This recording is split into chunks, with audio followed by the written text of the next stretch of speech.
Swayam Prabha. Digital India. Educated India.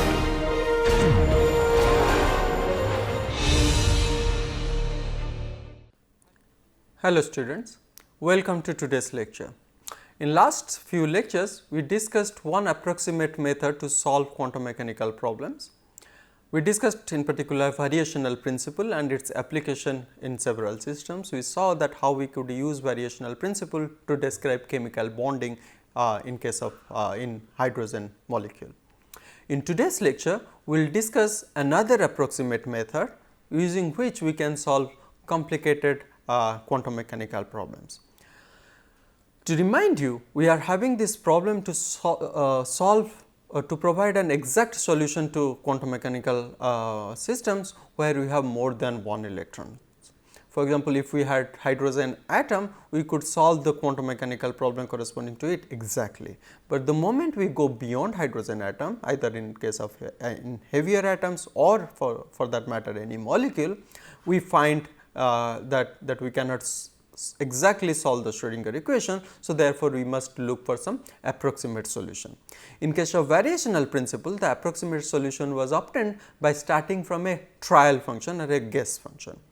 Given the guess we made, we systematically improved it by using the variational principle. Now, today's class we will focus on another approximate method which goes by the name of perturbation theory.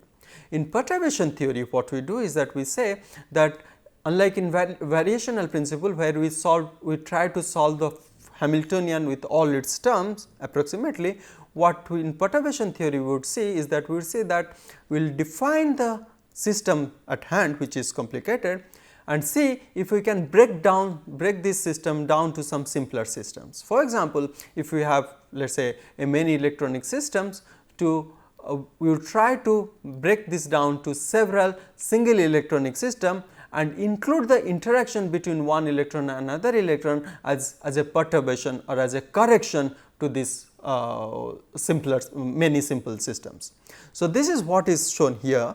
In perturbation theory, the full Hamiltonian which we are not able to solve exactly is given as one H0, which is a simpler part of the Hamiltonian that we would call as the 0th order Hamiltonian, which we know whose solution is exactly known. So, if we can break this down to H0 plus H prime, where H prime is the correction term that we are not able to solve exactly. For example, in helium atom, because of this electron-electron repulsion, we are not able to solve the Schrodinger equation correctly exactly. So, therefore, we will consider H prime as that electron-electron repulsion. So, here this is what it says, that when we have the full Hamiltonian, this is what we wanted to get, the psi n, the real eigenfunction and the real eigenvalue E n. So, these are the solutions that we are interested to obtain, but we do not know them or we cannot solve them exactly. But what we can solve is that if we consider only the 0th order. So, there is a typo here, it should have been S0. So, if I consider only the 0th order Hamiltonian here instead of the full Hamiltonian, then I know the solution of this Hamiltonian, because this is a simpler Hamiltonian.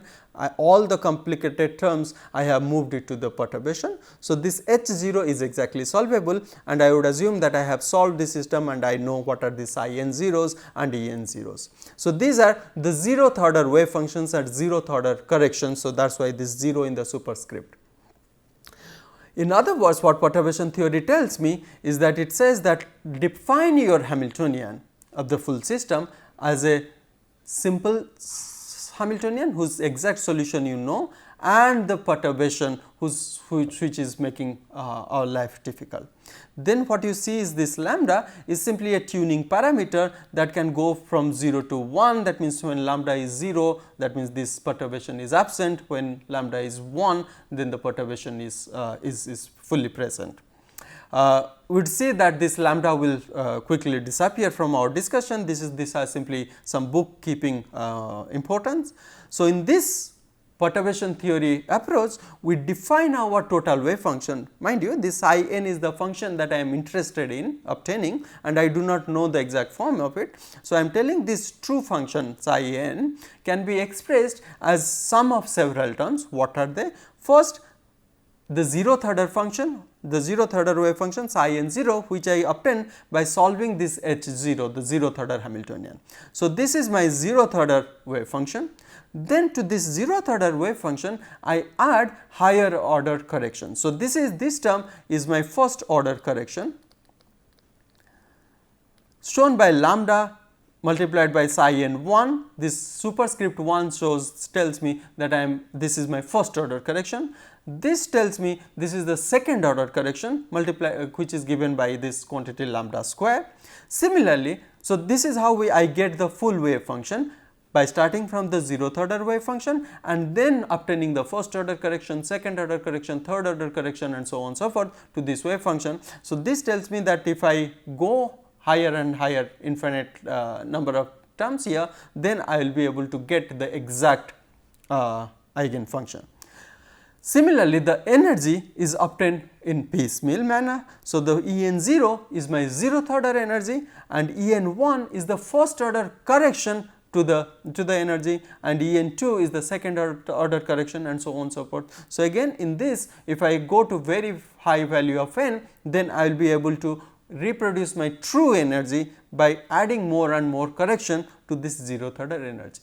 So, this is what the premise of perturbation theory is. It simply tells me that if you cannot solve a full Hamiltonian, then break this down to some simpler parts whose exact solution you can obtain, and then look for the those complicated terms which is making the life difficult, and solve them as a perturbation to this exactly solved problem.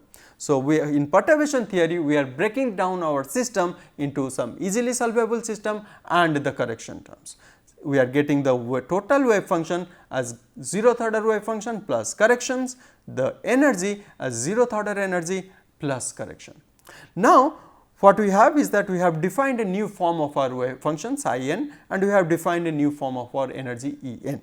So, of course, we do not know this psi n and E n, but we will now use these two definitions of psi n and E n and put it in this Schrodinger equation, which is the solution of the full Hamiltonian. When I do that, I obtain something like this. You see, the first term is Hamiltonian, which is given by h 0 plus lambda h prime, and the second term is in psi n, which is given by this function, and in the right hand side the first term is E n, which is given by the zeroth order energy plus its correction, and the wave function, zeroth order wave function plus the corrections. So, this term, there will be many more terms. So, we have simply written down terms up to lambda to the power 1. Now, you would see when I expand the left hand side term and right hand side term, I would see that there will be some terms which will have lambda, which will be independent of lambda, some terms which will have lambda dependence, some terms which will have lambda square dependence. Since lambda is our tuning parameter through which we are introducing the perturbation slowly. So, therefore, what we will do is that we will decompose all the terms in the left hand and right hand side by considering the terms which have same lambda power. For example, let us collect all the terms which have lambda to the power 0 terms here. So, when I look here, I see that my left hand side will have when h 0 acts on psi n 0. So, that will be independent of lambda. So, let me write that term first.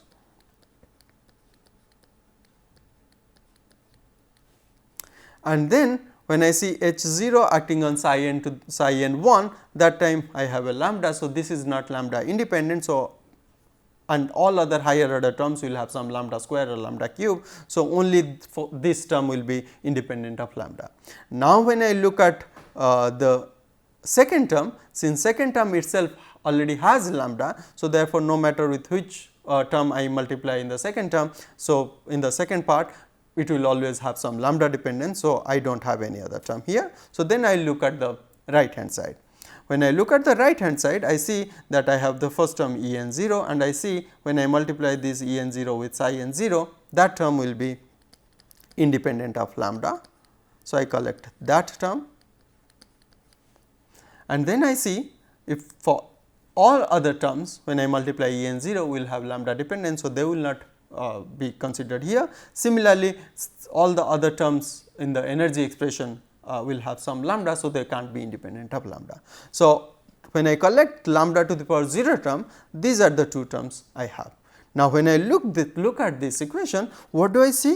This simply tells me that the solution that I already know. What does this tell me? This tells me the psi n 0 is an eigenfunction of S 0 with an eigenvalue of E n 0. That is the starting point with which I started, because I said that the 0th order Hamiltonian is exactly solvable, and I have solved this problem psi n 0 and I know psi n 0 and E n 0.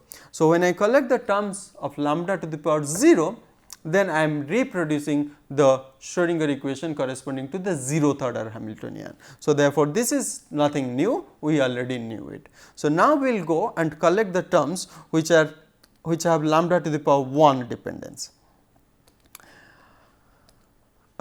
When I do that, I will obtain something like this. So, this is my full expression, the Hamiltonian, the wave function psi n, E n, psi n.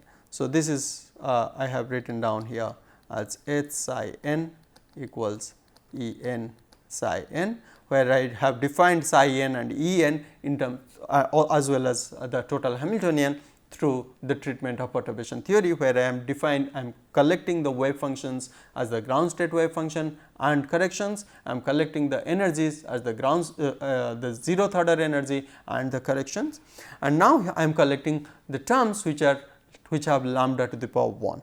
See, when I do this, I would first look at S 0 with lambda psi n 1. So, this term is over here. The other term which will have lambda dependence is when I multiply these two terms.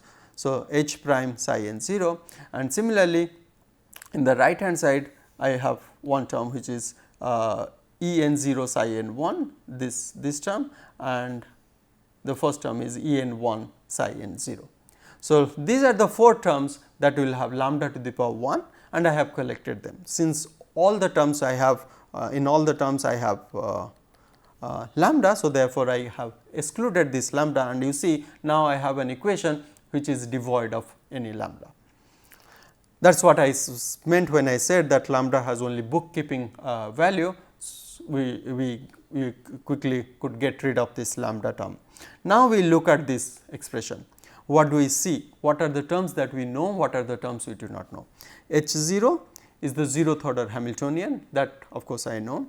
Psi n 1, this is the first order correction to wave function, I do not know this quantity. H prime, which is actually the perturbation term, mostly in our case it will be for many electronic atoms or molecular case, this will be electron repulsion kind of term. So, this is the perturbation, I know its functional form, whether it is 1 over R 1 2 or any other form, and psi n 0 is again, this is something I know, because I know how to solve H 0, the 0th order Hamiltonian, and then I will get the 0th order wave function. E n 1, I do not know that, because this is the first order energy correction that I am yet to get. Psi n 0 is the 0th order energy, 0th order wave function, and now E n 0 and psi n 1. So, this is again an unknown. So, the unknowns in this equation are two. One is the first order energy correction, and the second one is the first order wave function correction. How am I getting this term, this expression? I got this expression by collecting those terms which have only lambda to the power 1 dependence. When I collected the terms which are lambda to the power 0 dependence, that means they were independent of lambda, I obtained the 0th order Hamiltonian, that was H 0 psi n 0 equals E n 0 psi n 0. So, that is the solution of the 0th order Hamiltonian. Now, when I collect the terms corresponding to lambda to the power 1, I will come to the point where I will obtain the solution for the first order energy correction, first order wave function correction. Similarly, if I want to get second order energy correction or second order wave function correction, I would start with by collecting those terms which have lambda square dependence, and once I collected those terms, all those terms will have lambda square. So, therefore, lambda square will cancel out, and then I will be left with an equation which will be devoid of lambda first of all, and then that term will give me an idea about how to get second order energy correction or second order wave function correction. Similarly, if I require higher order wave function and higher order energy correction, I will continue to do the same thing. What we do now is that we will try to solve. So, we have the two unknowns, one is the first order wave function correction, another is the first order energy correction. So, we would not solve this one to obtain the expression for this corrections. What they are rather with following some standard simple algebraic steps, we can come to this term. So, we will discuss the results that have come out instead of looking at the how to derive them. You can find them in most of the textbooks. What I have obtained here is that E n 1. So, this is the unknown that I had. So, the value of this unknown I am getting by solving this equation. What do I see in the right hand side? I see in the right hand side that if I want to get the first order energy correction of the nth eigen function corresponding to the nth state, then all I have to do is to calculate some integrals. What are these integrals? This integral has the energy integral over here, which where the functions that are used are psi n 0 both in bra and ket. Do I know psi n 0? Of course, I know, because they are the zeroth order wave function of the system. So, I know psi n 0, and this is the h prime, the perturbation term, the operator part, that part of the operator which we have included in perturbation. So, of course, now what we have this, we have to simply evaluate this integral. Of course, if it is possible to do it analytically, we will do it, and if it is not analytically possible, then we can perhaps do it numerically, but all we have to do is to evaluate an integral. Evaluating an integral and solving the Schrodinger equation for that operator are two different things, because when if I want to solve the Schrodinger equation corresponding to this perturbation term, then I actually have to generate the wave function and the energy simultaneously. That is hard, that is not possible to do. But when I am calculating the integral, this is much simpler, because I already know the wave functions. These are not the eigen function of this Hamiltonian, rather some other known functions. So, therefore, I am calculating these integrals. So, this integral, sometimes it is rather difficult to calculate them, but we would assume that there will be some mathematical technique or numerical technique to calculate them. At the end of that, I will get some real value for this integral. And when I look at this term, this is simply the overlap of this, and if the psi n zeros are eigenfunctions of a Hermitian operator, they are always normalizable, and if they are normalized, then this term will become simple form. So, to get my first order energy correction, I simply have to calculate one energy integral. If I want to calculate the first order energy correction for first level, so suppose before applying perturbation, my system has suppose n equals 1, n equals 2, n equals 3. These are the three lowest functions corresponding to psi n 0, E n 0, psi 2 0, E 2 0, psi 3 0, E 3 0. These are the zeroth order wave functions and energies for these levels. Now, if I want to know the correction in energy for this term n equals 1, I have to simply calculate one integral, where n will be 1 in bra, n will be 1 in ket. So, one integral will give me the correction to this energy level, and when I calculate the correction to n equals 2, so the second first order energy correction to the second level, I will again take the second eigen function psi 2 0 in this case in both bra and ket, and take the same perturbation term, and then evaluate that energy integral. So, to get a correction for this energy correction for this level, I have to again calculate one integral, and to obtain the correction for energy level of the third level, I again have to calculate one integral. So, for each level I have to calculate one energy integral. So, this is about obtaining the energy correction. Now, let us look at how do I get wave function correction, because remember we want both true energy as well as the true wave function. So, little more algebra starting from this equation would give me this term for the first order wave function correction to nth level. When I look at this term in the right hand side, I see that there are some energy integrals that I have already seen. So, this is some energy integral with respect to the perturbation part of the Hamiltonian here. Only one difference is that in this case both Bra and Ket had the same function psi n. In this case the Bra and Ket have different functions. I see there is something a new term m, and I have actually to calculate many terms which like this is a sum over m such that m is not equal to n. So, let us look at these terms carefully. When I look at these two terms E n 0 minus E m 0, do I know them? Yes, I know them because they are the zeroth order energies of nth level and mth level. So, now if I am considering, suppose I am considering n is 1, that means I am trying to find out the correction to the first order wave function correction to the ground state. When this is the state of my interest. When I want to calculate the first order wave function correction, I will have many terms for all values of m where m is not equal to n. So, how many different values of m are possible? If this is a Hermitian operator, so I know it forms a complete set, psi n zeros form a complete set. So, therefore, I have many energy state functions and energies corresponding to the zeroth order Hamiltonian.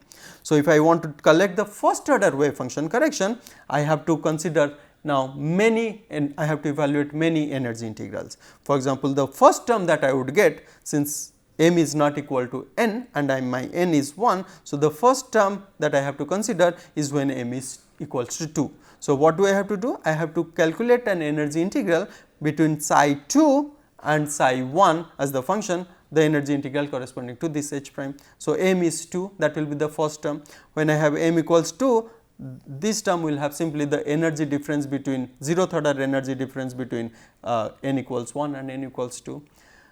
That will be one term which will be this will be the coefficient for the psi 2 0. So, this psi 2 0 is the zeroth order wave function. So, this is an energy integral, this is a real value, this is a real value. So, this becomes the coefficient multiplied by psi 2 0.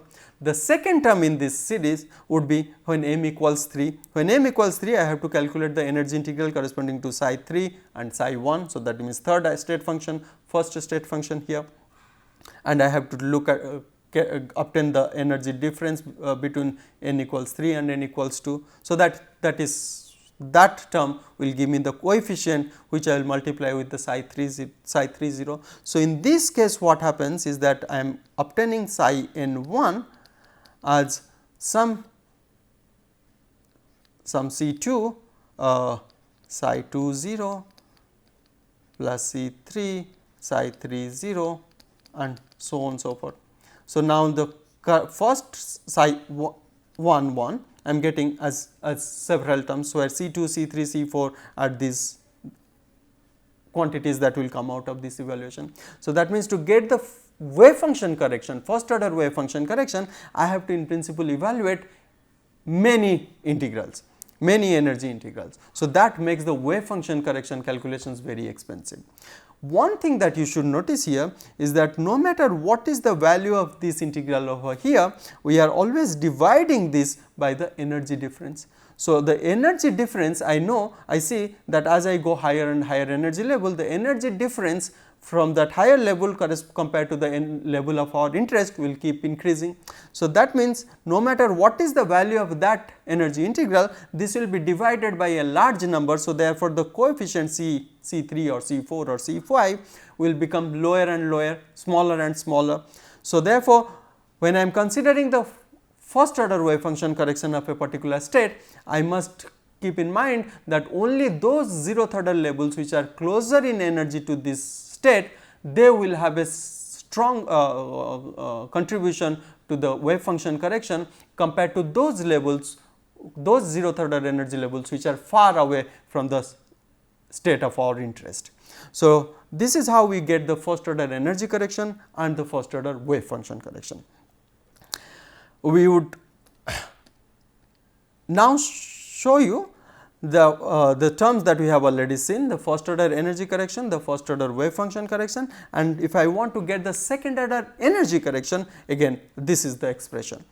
To obtain second energy expression in the second order correction to the energy, I again have to evaluate many integrals, because I have a sum here, summation here, where I have to, if I am interested in obtaining the second order energy correction to level n, I must evaluate many integrals corresponding, where I will have to evaluate the energy integral of the state of interest n with all other 0th order states m, where m is not equal to n. So, in this way second order energy correction becomes even more computationally very expensive, but first order energy correction is rather simple. Similarly, when I go to second order wave function correction, third order wave function and energy corrections, I will see that I will have more and more number of integrals to evaluate. So, therefore, they become computationally very expensive, and if you want to do that by hand, it will take really long time.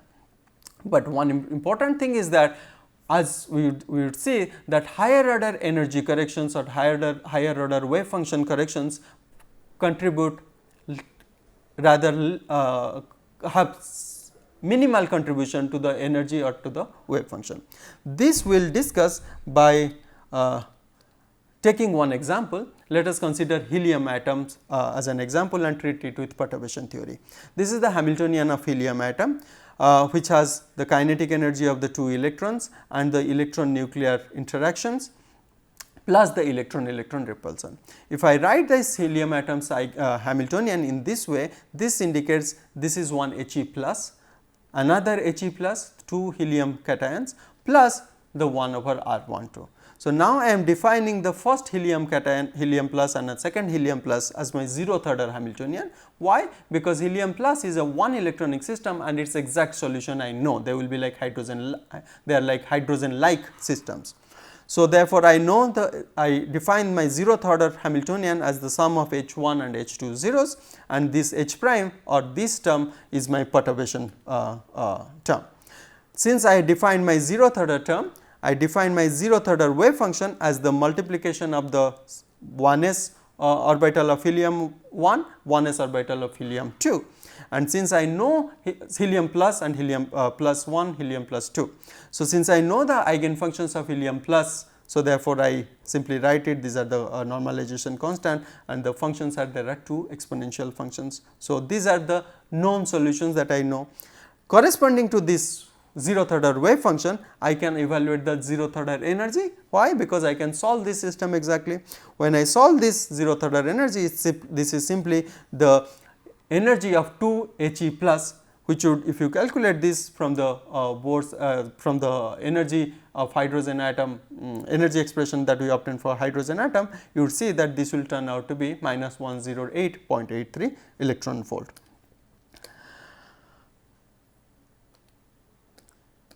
Now, let us compare this number with the experimental value. Experiment tells me that the energy, that experimental energy for helium atom is actually minus 79.01 electron volt, whereas 0th order correction, 0th order energy gives me this high value. So, the error is about 38%. How do I improve this error? I improve this error by taking first order energy correction. When I do this first order energy correction, I do this integral. So, simply I take psi 1s and evaluate 1 over R12 is the operator here. When I do that, I get the energy, the first order correction as 34.01 electron volt, and now the total energy becomes the sum of 0th order energy, which is minus 108, plus the first order correction. When I add them up, I see that this is minus 74.82 electron volt, which is now much closer to the experimental value, but it still has 5% error. If I want to improve my results, what would I do? I would simply go for higher order energy corrections. For example, if I do it for second order energy correction, remember when if I have to do second order energy correction, I have to evaluate many integrals, but when I do that, I see that the energy comes even much closer to the experimental energy, that is with an error of 0.2%. And if I continue to extract higher and higher order energy expression, for example, in this case if one does up to 20th order, then one sees that one approaches this experimental energy value with 0.01% error. So, this is quite a nice agreement when we go for very higher order energy correction. But again, to reach those higher order energy corrections, the computational expenses are very large.